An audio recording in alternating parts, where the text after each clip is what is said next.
자, 1차 21번부터 보도록 하겠습니다. 형의 집행 및 수용자가 처우에 관한 법령상 권리구제에 대한 설명이에요. 권리구제에 대한 설명을 옳지 않은 것은 권리구제에 대한 거예요. 1번 지금 보도록 하겠습니다. 1번 소장은 정당한 사유 없이 밝히지 아니할 때 면담 밝히지 위배 반복 방해. 그렇죠? 네 가지 밝히지 반복 방해 맞죠? 두 번째 좀 보겠습니다. 수용자 그 처우에 관한 불복할 때는 법순관지죠. 법무장관, 순회정원, 관할 지방교정청장이죠. 지방법원장이 뜬금없이 나옵니다. 답은 2번. 3번 수용자 그 처우에 관하여 불복하여 순회정원 공무원에게 청원하는 경우 청원서가 아닌 말로도 할 수가 있어요. 순회정원 공무원에서는 말로도 가능하죠. 4번 수용자 청원, 진정, 소장관 면담, 그 밖에 불이익한 구제를 위한 행위를 하였다면 불이익한 처우를 받지 않는다. 즉 청원했다고 해서 독방에 가두는 징벌방에 가두면 안 되겠죠. 22번 보도록 하겠습니다. 형의 집행이 수용자 처우에 관한 법률과 동법 시행에서 청원에 관한 법적 조문 문제가 될 수가 있죠. 옳지 않은 것은 자, 첫 번째 수용자 그 처우에 관하여 불복하는 경우 법무부 장관, 순회정원 공무원 또는 관할 지방교회 법순관지에게 청원할 수 있다. 청원하라는 수용자는 청원서를 작성한 후 봉한 후에 소장에 제출합니다. 다만 순회정원 공무원에 대한 청원을 말로도 할 수 있으며 우리가 그 내용은 녹음 녹취 안 되죠. 옆에 들어갔을 때 답은 2번 끝. 순회정원 공무원이 3번 청원을 청취하는 경우 해당 교정소의 교동에 참여하면 됩니다. 참여하면 안 되죠. 참여 안 된다 맞고 청원에 관한 결정은 문서로서 합니다. 됐죠? 네. 그 다음에 23번 문제 보도록 하겠습니다. 형의 집행 및 수용자 처우에 관한 법령상 청원에 대한 설명 옳지 않은 것은 이란 문제네요. 청원, 수용자를 처우에 관한 불복하는 경우 법순관지죠. 법무부 장관, 순회정원 공무원, 관할 지방교정청장에서 법순관지고요.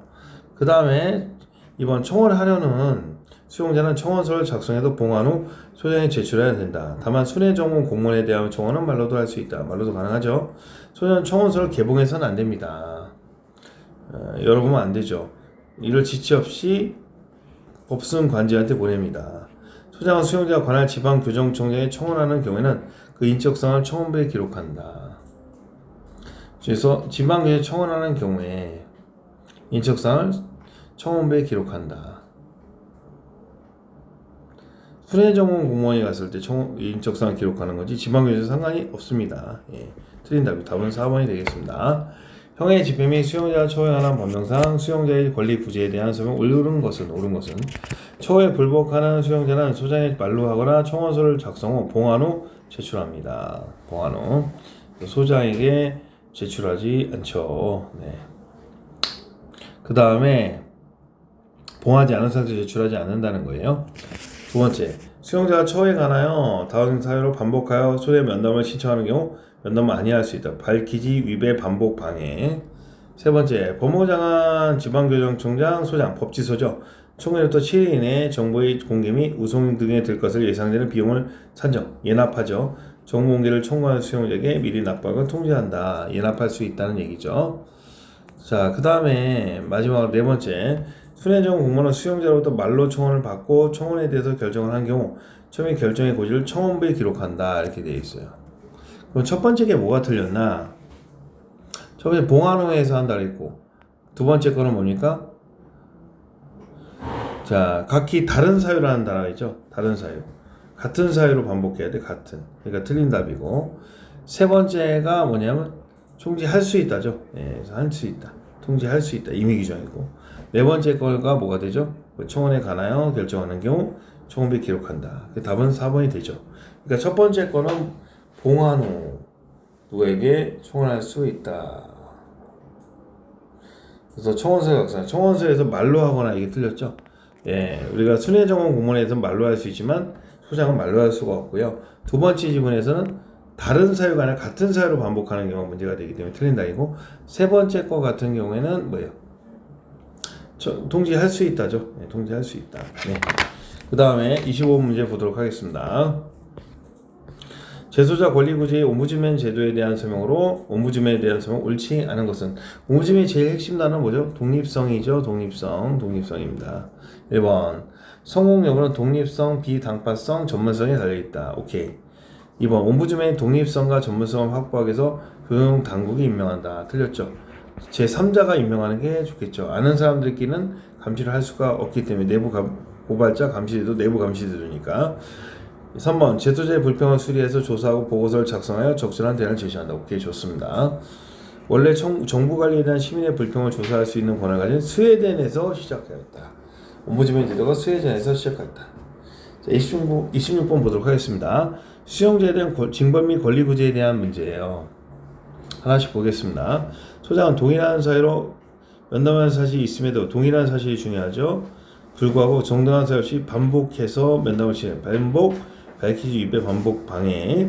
맞습니다. 답은 1번이고요. 수용자가 청원을 제출한 경우에 소장 지시 없이 청원 내용을 확인한다. 확인하지 않습니다. 내용을 못 봐요. 이 이상 정보공개 청구를 첨부하지 않은 수용자는 향후 정보공개 청구를 청구할 수 없다. 청구할 수 없다면 유예할 수 있죠. 유예. 징벌위원회는 일정한 사유가 있는 경우 몇 개월 내에 2에서 6개월 이내의 기간에 징벌의 유예를 의결할 수 있다. IU죠. IU. 이거 시험에 잘 나오니까 기억해 두시기 바라겠습니다. 27번 보도록 하죠. 자, 수용자 인권 보호에 대한 국가인권의 진정은요, 인권이 업무에 관한 내용이죠. 주로 인권이 업무인데 조심하셔야 돼요. 그래서 크게 줄제가 됐을 때 진정이 들어갔느냐, 진정이 안 들어갔느냐에 따라서 진정이 들어갔을 때는 기본적으로 뭡니까? 참여를 할 수가 없어요. 녹음 녹취가 안 됩니다. 진정이 안 들어가는 그 출석일 때는 참여를 할 수가 있어요. 녹음 녹취만 안 될 뿐이죠. 자, 첫 번째, 국가인권에 필요하다 인정하면 그 의결로서 교도소나 이런 데를 방문해 조사할 수가 있다. 2번, 구금시의 직원은 방문 조사를 하는 위원이 시설 수용자를 면담하는 장소에 입회할 수 없다. 입회할 수 있어요. 진정이 들어가야 입회할 수가 없는 겁니다. 그냥 들어온 건 입회할 수가 있어요. 세 번째, 수용자는 구금시설의 업무 수행과 관련하여 헌법 제10조 내지 22조의 보장된 인권을 침해한 때에는 위원회에 그 내용을 진정할 수 있다. 구금시설에 소속된 공무원은 시설 수용이 위원회에 제출할 목적으로 작성한 진정서 및 서류를 열람할 수 있다. 열람할 수 없다죠. 맞고. 28번 보겠습니다. 형의 집행이 수용자 처형에 관한 법령상 수용의 분리심사에 대한 설명을 옳은 것은 이란 문제. 옳은 것이란 문제네요. 법무장관은 분리심사를 위한 전담하는 교정소를 지정 운영하는 경우에 지방교정처 1개소 이상이 되겠죠. 1개소 이상. 자, 개별 처우 계획을 수립하기 위한 분리심사 매월 초일부터 말일까지 형 집행지휘소가 접수된 수용자를 대상하며 그 다음 달, 그러니까 5월 20일이면 6월 30일, 5월 20일이면 6월 30일까지입니다. 특별한 사유가 있으면 그러하지 아니하다. 답은 2번이네요. 소장 분리심사를 위해서 수용자의 가족을 대상으로 상담 등을 통해 수용자의 신상에 대한 개별 사안의 조사, 심리, 지능, 적성 검사, 그 밖에 필요한 검사를 할 수 있다라고 되어 있는데 주의할 것은 뭐죠? 가족은 건들면 안 된다 그랬죠? 그래서 가족이 들어가면 안 됩니다. 가족. 자, 4번 징역형 근거이 확정된 사람으로서 집행형기가 형 집행주의소 조사는 몇 개월 미만이 되는 사람들은 하지 않는다. 3개월 미만이죠. 3개월 미만이 됩니다. 29번 문제 보겠습니다. 수용자 분리에 대한 설명을 옳지 않은 것은 우리나라에서 1894년 가보계의 징역표로 해서 보통자, 특수교외자, 노유자, 보통노, 부녀자 이렇게 나눴었죠. 네, 맞습니다. 두 번째, 수용자에 대한 분류는 1597년 네덜란드의 암스테르담 노역장에서 남녀 혼거의 폐해를 막기 위해서 남자로부터 여자를 격리 수용한 것이 시작되었다. 3번, 대인 성숙도 및 아이레벨은 수용자의 지적 능력에 따라 분류하기 위해서 사용되는 도구로 전문가의 도움 없이 교도관들이 분리심사에 활용할 수 있는 비용이 적게 든다 하는데 아이레벨은요 청소년들에 대해서만은 어떤 심리 상태를 검정하는 기구라 볼 수 있기 때문에 한정되고 판정자가 필요하기 때문에 비용이 많이 든다는 단점이 있어요. 네, 답은 3번이고요. 마지막으로 미네소타 다메섹에서 MMPI는 인성에 기초한 수용자 분류 방법으로 비정상적으로 행동을 객관적으로 측정하게 하는 수단을 만들어졌다. 그쵸? 네, 도라이식. 자, 30번 문제 보도록 하겠습니다. 30번 문제. 자, 첫 번째. 21세의 갑은 상습적인 성폭력으로 징역 5년이 확정되어서 밥은 범죄 수준이 진정되긴 했지만 개선이 가능한 통상적인 수준. 통상이니까 뭐야? 일반 경비 처급이네. 일반. 필요한 수용자의 관리로 특별한 주의를 요하지 않지만 개방지역시설에 하기엔 부적합하여 별도의 직업훈련이 필요한 판정을 받았다. 이 경우 현행 집행 및 수용자 21세니까 청년이죠. 일단 청년 코드가 있겠고요. 청년 코드. 하나, 이거 두 개네요. 1번, 2번. 그 다음에 통상적이니까 뭐예요? 일반이 되겠죠. 일반이니까. 네. 3번이 되죠. 직업훈련은 했으면 하는 얘기니까. 그래서 이게 나눠지게 기본수요금, 경비처금, 개별처금으로 나눠지게 되는 겁니다. 네. 기출문제 많이 보셨으면 많이 알 수 있는 문제죠. 31번 문제 보도록 하겠습니다. 수용자 정보공개 청구에 대한 지방교정청 장애 갑의 처분으로 적법한 것은? 자, 보겠습니다. 1번 지방의 정보공개 청구에 대한 내용이에요.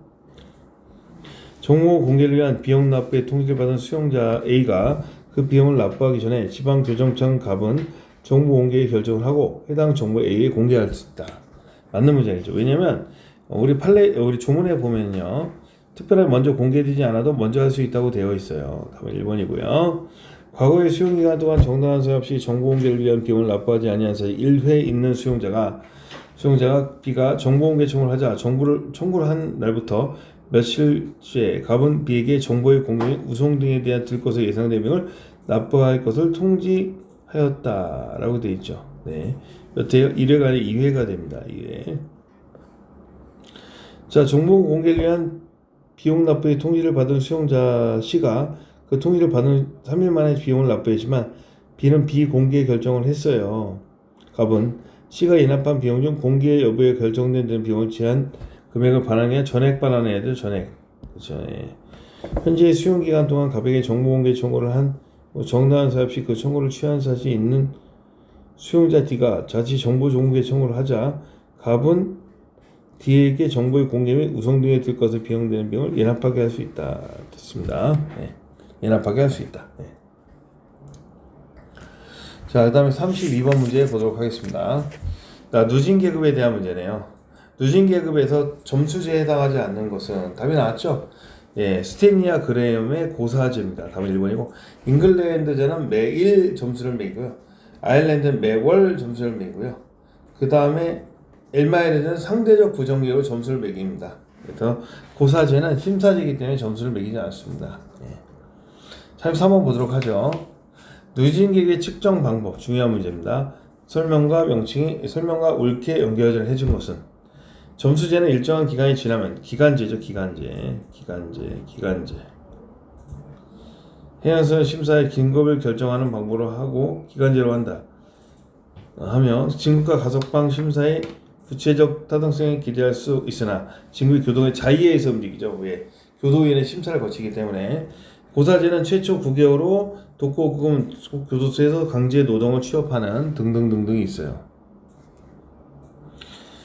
상급 고 3, 2일 특별급을 5개로 나눠 상급에 따라 진급함에 따라 두 대가 더 좋아지는 거죠. 네. 엘마이라제 누진제 급을 1급, 2급, 3급으로 편입하고 신입자 2급에 편입하다. 여기까지 맞습니다. 자격교육 행정에 따라 매월 각 3점 이하의 점수를 매겨서 9직 54, 64점이 되죠. 54점이 됩니다. 네. 근데 여기서 누진제급을 1급, 2급, 3급이라고 되어 있죠. 첫 번째 거는 왜 틀렸죠? 기간제니까 틀렸고, 두 번째는 왜 틀렸죠? 점수제에 대한 설명이 되는 거죠. 점수제. 책임져서 소각한다 했으니까 점수제가 되고요. 2번 같은 거 왜 틀렸죠? 맞죠? 맞아요. 이건 맞고. 잉글랜드제는 수용자 매월, 매 잉글랜드니까 매일이니까 틀렸죠. 예. 답은 3번이 되겠습니다. 자, 33번 문제인데요. 재소자를 3등급으로 나눴어요. 월별 점수 계산 방식은 누진처우죠. 가석방 연계하는 거. 그러니까 1급, 2급, 3급에서 첨서 2급에서 출발하는데 6개월이 지나면 1급 되고 1급에서 가석방 되고 영어에 석방하는 제도. 상급 불량급이죠. 자폐나 이런 등등등. 네. 답은 뭐가 됩니까? 엘마이라제죠. 엘마이라제. 5번제 같은 경우는 5번 과목이 이미 있어요. 5번 과목. 주간 침묵 작업 야간 독고. 펜실버제 제도는 뭐야? 주야 독고. 커트리 제도는 뭐예요? 오두막에서 소집단 수용자 제시 제도를 의미하죠. 네. 꿀 빤다고 사람들이 싫어합니다. 35번 보겠습니다. 수용자 처우 방식 중 누진 처우에 대한 설명으로 옳지 않은 것은? 누진 처우. 일종의 토큰 경제에 해당하는 제도로서 재판상 선고된 자용의 집행 단계에 따라 점점 좋아지는 것을 말하는 겁니다.